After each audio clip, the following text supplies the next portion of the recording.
Guys, welcome back to my channel. So I'm in a different location today because I want to do a video to tell you all about how we bought this house that we're in, this lovely house in Essex.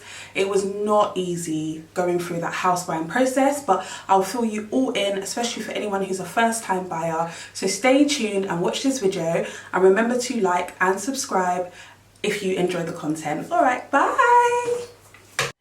So welcome back, guys. I know it's been a hot minute since I've posted the video. I know, I'm trying so hard to be more consistent.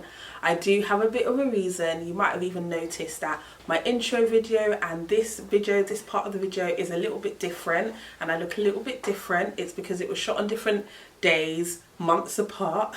I do have a reason, and my reason is, yes guys, I'm expecting another little baby, which I'm really excited about. My whole family's excited about. But yeah, the first trimester had your girl wiped out, and then to make matters worse, I also caught COVID. So yeah, it's all been a little bit crazy, but I'm back, I'm better, and I'm hoping to really give some good content on here and listen to all your ideas and suggestions. Anyway, I'm going to get right into the topic for today, which is about me and my husband getting onto the property ladder and buying our first property in the UK in Colchester, which is a town in sort of North Essex. So I just want to tell you about our dramas to get to this position, because it was not an easy road. Buying your first property can be a little bit hit and miss, but all in all, I'll definitely say it's 100% worth it. We have no regrets. We're settling well into our new home and our new area. I would just say that we have a lot of work that we're doing around the house and things that we want to do to make it to our taste. So we're just taking our time. So let me start with a story. So it all started last summer. So, you know, the pandemic and everything. I gave birth to my daughter last May, and then about July, me and my husband decided to start viewing properties because we got our deposit together and we were ready. So at first we wanted to move to Thurrock, if anyone knows where that is. So we started viewing properties in Thurrock, which is also in Essex, but it's like South Essex, so a lot closer into London. And we were living in East London at the time, so it wasn't far, like 20-30 minutes away. And we also have family that live in Thurrock, so it kind of made sense. But because of our budget, we could only afford a 2-bedroom apartment in Thurrock. That's what our budget could get us. So we were having a look, looking at properties, checking things out. And to be fair, at the time, I'm not going to lie to you, I do feel that during the pandemic, it was a buyer's advantage. You know, we didn't have to offer anything above asking price, and there was quite a lot of properties on the market, and I think I would say they were below what you would typically get for them. I guess because anyone selling in the pandemic probably needed to sell rather than wanted to sell, maybe because of their family needs or their personal circumstances. So people were quite eager to, you know, sell their properties. So we were kind of in a good position. So we finally found an apartment. That was around, I think, August, September. We found an apartment that we really liked. And we put an offer, it got accepted. It was lovely, to be honest. Spacious 2-bedroom, new buildish apartment. It was about 6 years old. And yeah, we really liked it. Everything was good. But then we started to have so we put in an offer, we started the process. But then we started to have second thoughts about whether we wanted to move further out so that we could afford a house. But prior to making that decision, the next step was trying to find a mortgage. So that time it wasn't that easy to get mortgages if you didn't have at least 15 to 20% deposit. We had 10% deposit. So we did contemplate, is it worth us saving for a bit longer so that we could get the 15% together? Because the mortgage broker we were dealing with at the time was like, yeah, get 15%, there's more deals out there. But we decided not to go with the broker and to go independent. And I will do another video all about the finance side of things, what to think about when you're buying a property, what to look for. I'll do a more detailed video about that from my perspective anyway. But today I'm just kind of giving you an overview of our experience. So yeah, in the end we decided to just go directly approach banks, because the broker just didn't seem to be able to find any banks that could do 10%. But I was able to find at least 2. So we chose one that we went for. It was actually really good interest rate. The only thing I would say about that bank was they were really good, but the process was very slow, very, very slow, which was kind of holding up the property sale. Anyway, So in the midst of waiting for that to go through, waiting for a final mortgage offer, waiting for the valuation of the property and all that good stuff, we were kind of umming and ahhing about, actually, do we want an apartment or do we want a house? Because we were already living in a house, a 4-bedroom house, lots of space. So it kind of felt a bit, I don't know, there was something about moving to such a smaller space, even though there was less of us because we were living with other family members in the house. It still felt a little bit like, you know, so we were like, okay, what areas can we look at maybe a bit further out? And in the end, we found Colchester. We went to visit a few times and we absolutely, you know, really liked the area. So obviously we had some reservations, and I do have another video that you can watch, which is all about our experience of living in Colchester. But yeah, but those reservations were kind of, I guess, resolved a little bit with our research that we did. So anyway, we decided to not go ahead with the apartment anymore, which was, you know, sad for the sellers, but they're fine, they've sorted out their house. But we just had to do what was right for us.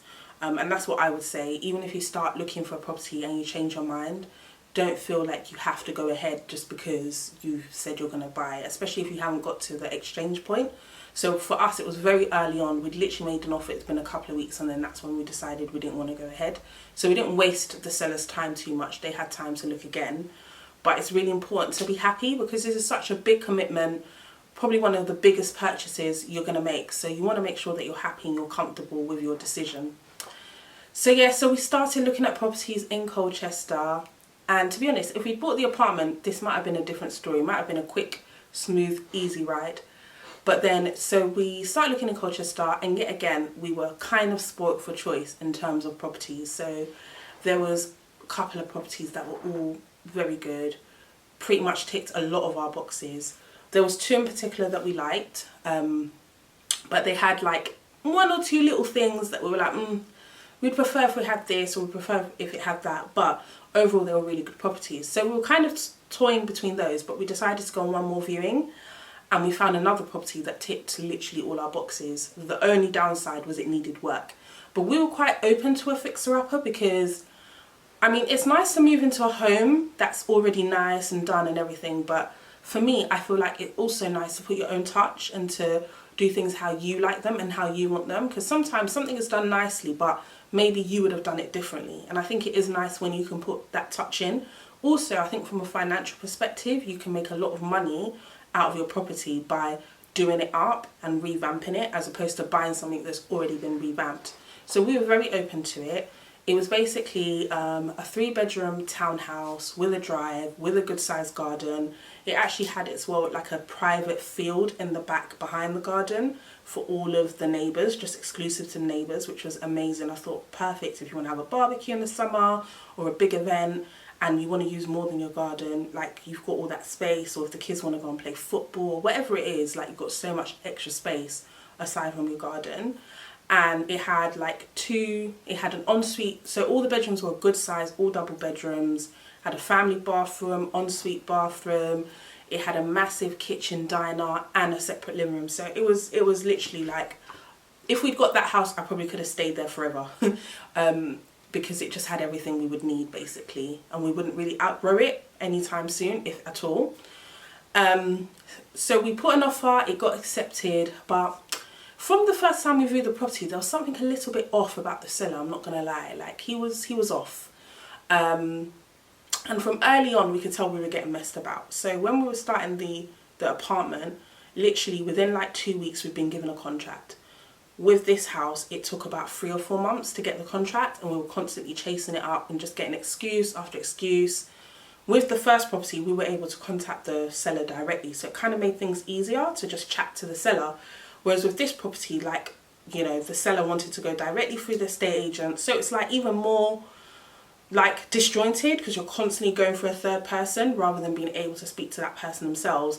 And obviously everybody has their solicitors, so you've also got that other layer. And when I do my other video about, you know, finance and law and lawyers and mortgages and stuff, I'll also talk about our experience with our lawyers, because it wasn't a good one overall, and I think that's quite important. So I'll give you some feedback on that, but I won't go into that today.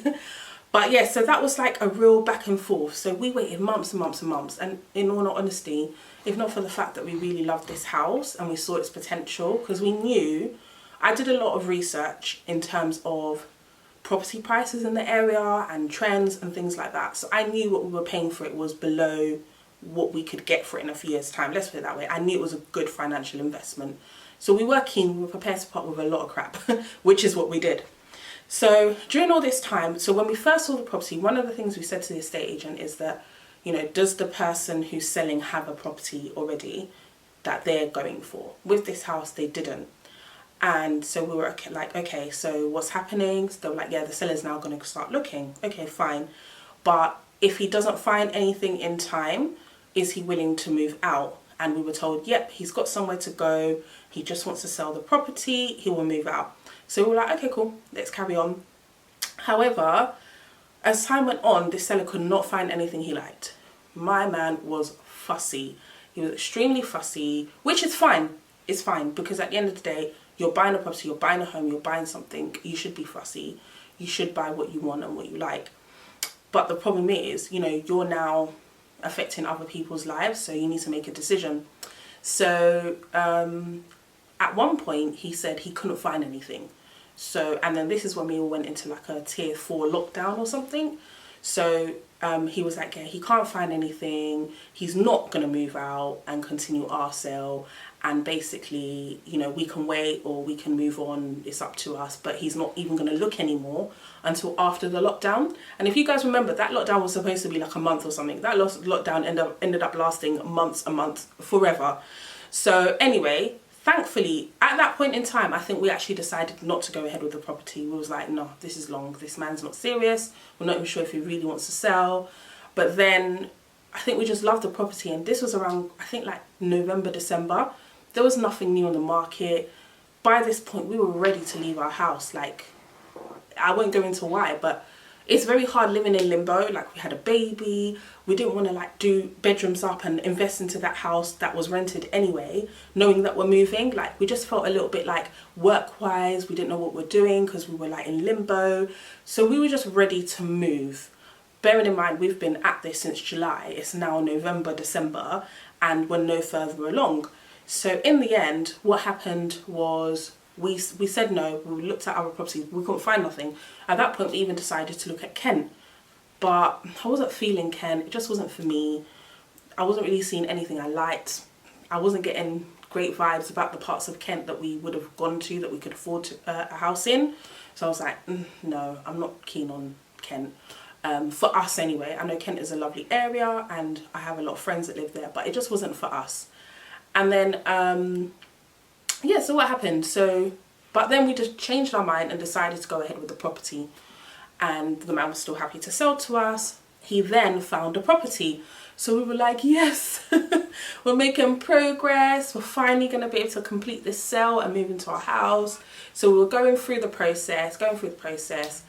And then we got to a point where honestly, we were like a week off exchange. So we were like, we started packing our things. We were getting ready because it was going to be like a quick exchange to completion from what we could see. Because his house was progressing well, everything was progressing well. Next thing we know is that he's decided not to buy the other house. And we were like, no way. This is now like January, February. So bearing in mind, we probably put an offer in like August, September. It's now September, October, November, December, January. Like 6 months of time wasted where we've put in an offer into a property. And now it's like we've been waiting all this time and we don't know what the outcome is going to be. So, yeah, when he decided to back out of that property, knowing how long it took him to find one, we were like, no, like, we don't think we can wait again. And to make matters worse, he hadn't found anything else. There was no flexibility. He still wasn't prepared to move out. And we were just like, at this point, we'd actually left our house. We were staying with a family member in a small apartment in the middle of a lockdown with a baby. Like, we were like, no. So that's when we started all over again. And for that property, so we had a mortgage offer, a whole new mortgage offer with a different bank this time around. And so that was like my second mortgage application, second mortgage offer. So, yeah, so all was set, and we had, I think, until April to complete before the mortgage offer would expire. So we found another property. This house, we finally found this house. The sellers were serious from the get-go. They were on it. You know, they had their things going on. They had their other property. I don't even think they were living in the property. It was basically empty. They had like a family member living here, but like he could leave any time. So it was kind of perfect for us in terms of the property was very available. And so we started the process all over again. And basically, I had an issue with my mortgage offer this time around. So in terms of the sale, everything went very smoothly. But in terms of the mortgage offer, the same money that the same bank was offering me when I did the offer again, nothing had changed about my finances. If anything, I actually had got a pay rise. So, but for some reason, they would not offer me the same money. I don't know why. I don't know what happened. Till this day, I cannot figure it out. But that bank would not offer me the same money. And it meant we would have to put up more cash, which we could have done, but it was just going to be a massive inconvenience. Because obviously you're moving house, you want to have some savings left because it's expensive moving house. So that was frustrating because we still only had 10% deposit. Thankfully, other banks were now, you know, it was coming to a nicer time, and other banks were now offering the 10% again. So I had a bank that wasn't available to me before, and thankfully that went smoothly. Excellent bank. I've had no issues with them. It all went smoothly. Everything was sweet. And we actually got a better mortgage deal than what we would have had. So I always feel like in life, things happen the way they're going to happen. My saying about life is what will be, will be. And sometimes you hit an obstacle. On this journey, honestly, I cried so many times. Real tears of frustration, of sadness, of anger, of defeat. But in the end, it all worked out to our benefit. And yeah, so we finally completed on May, almost a year after starting our journey into home buying. But you know what, all the sweat and tears, and blood, sweat and tears as they say, was worth it, because you know, I honestly feel like this house is a gem. It ticks, I think there's only one box we had that didn't tick, which is more than one bathroom. Like my husband really wanted at least 2 bathrooms. This house only has 1 bathroom, which is a bit of a pain. But overall, to be honest, we've got a driveway, we've got a conservatory, we've got a dining, we've got 3 bedrooms. It's a really good location. So yeah, all in all, we're really happy with the property. And yeah, it's been a great experience. And I would definitely say anyone who's looking to get on the property ladder, do it. Like, we were fortunate as well that we bought in the pandemic, which has benefited us because property prices have now gone up again. And so we've already made money on this property, even though we've only been here like, what, 7-8 months. And the property's already gone up quite a lot in value. Plus we're doing work on the house. Like, we're getting a new bathroom next month. We're planning to do a new kitchen. We've done flooring, we've done painting, we've done quite a lot already. But we've got so much more that we want to do to make the house so much more nice and modern. So by the time we've done all of that and property prices go up, I do feel that when we're ready to move and upgrade to a bigger house, hopefully in the next couple of years, we will you know, get our money's worth basically, and it would have been a really good financial investment. But also it's nice to just have a home that's yours, and to be able to have somewhere that, you know, you can do almost what you want, obviously with planning permission or whatever, but for the most part you can do what you want. You don't have to consult with a landlord. I mean, we'll do another video, in my video, where I talk about a bit more depth about, you know, finances and blah blah blah and moving into a house. I will talk about some of the difficulties and hardships of being a homeowner, but overall I much prefer it to renting. And you know, growing up, my parents never owned a property. They had a lot of problems, my parents, in their marriage, and we had a lot of family problems, and I feel like that was an obstacle in terms of them ever being able to own a property. And so for me, it was always something that I really wanted to achieve, like for myself, but also as part of my family. And I feel so happy that, you know, me and my husband were able to like do that together and work together, especially so early on in our marriage, because we've only been married for 3 years. So yeah, I'm really proud of us, and I'm really excited to see how we grow as a family. Obviously we've now got 2 kids, and I also have my young brother living with me. So yeah, we're already kind of outgrowing the house, and we're already filling it up, but it's definitely filled with lots of love. And yeah, if you're looking to buy, go for it if you can. So yeah, I hope you've enjoyed watching my video. Thank you for your time today. I know there's so many other things you could be doing, but you spent your time sitting here watching this video, hopefully all the way to the end. And yes, so please support your girl. Follow me on my socials. like this video, comment. I really love reading your comments and hearing from you guys and hearing that my video is helpful and useful. Honestly, it makes my heart rejoice, because I'm like, I want my videos to be helpful to people. That's the kind of person I am, so it really brings me joy. And also, yeah, subscribe, share, do all that good stuff, and see you on my next video. Bye.